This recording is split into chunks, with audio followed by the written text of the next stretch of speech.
క్రైస్తవ ఈ సమయం మంది ఏవేలు గ్రంథంలోంచి 3వ అధ్యాయం 10వ వచనంలో బలహీనుడు నేను బలాఢ్యుడను అనుకొనవలెను. ప్రతి మనిషికి ఎవరెవరి శక్తి సామర్థ్యాన్ని బట్టి వాళ్ళకి తెలుసు ఎవరికి ఉన్నటువంటి బలం, ఎవరికి ఉన్నటువంటి సామర్థ్యం ఎవరి దానికి తెలుసు. కానీ ఎవరైతే బలహీనులుగా ఉంటారో వారంట నేను బలాఢ్యుణ్ణి అని మనం అనుకోవాలంట. కొంతమంది ఏమనుకుంటారంటే విరుద్ధంగా మాట్లాడతారు, దేవుని స్తోత్రం, వ్యతిరేకంగా మాట్లాడతారు, శాపవచనాలు మాట్లాడతారు.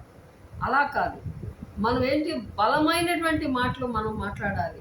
యేసు నామంలో దేవుడు నాకు ఈ అప్పు సమస్యలోంచి విడిపిస్తాడు, రోగములోంచి విడిపిస్తాడు. దేవుని స్తోత్రం.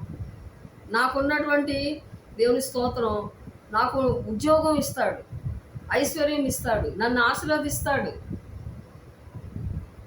నేను ఎప్పుడు బలహీనో నేనప్పుడు నాకు బలమునిస్తాడు. దేవుని స్తోత్రం అని బలమైన మాటలు ఏం చేయాలంట, మనం మాట్లాడాలి. దేవుని స్తోత్రం. మన నాలుక, దేవుని స్తోత్రం, మన నాలుక జీవ మరణములు మన నాలుక వశంలో ఉన్నాయి. మనం ఏ మాట మాట్లాడితే అది జరుగుద్ది. కాబట్టి మంచి మాటలు, ఆశీర్వాదకరమైన మాటలు మీరు మాట్లాడినట్టయితే అది జీవముతో కూడినటువంటి మాటలు. ఆ మాటలు ఆశీర్వాదకరమైన మాటలు.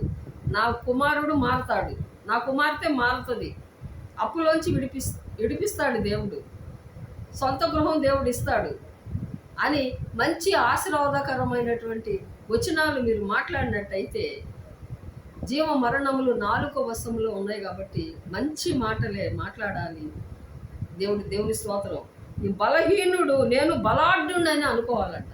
అలాగ అనుకున్నప్పుడు మీ నాలుక ద్వారా మీరు ఏ మాట అయితే మాట్లాడతారో అది జరుగుద్ది.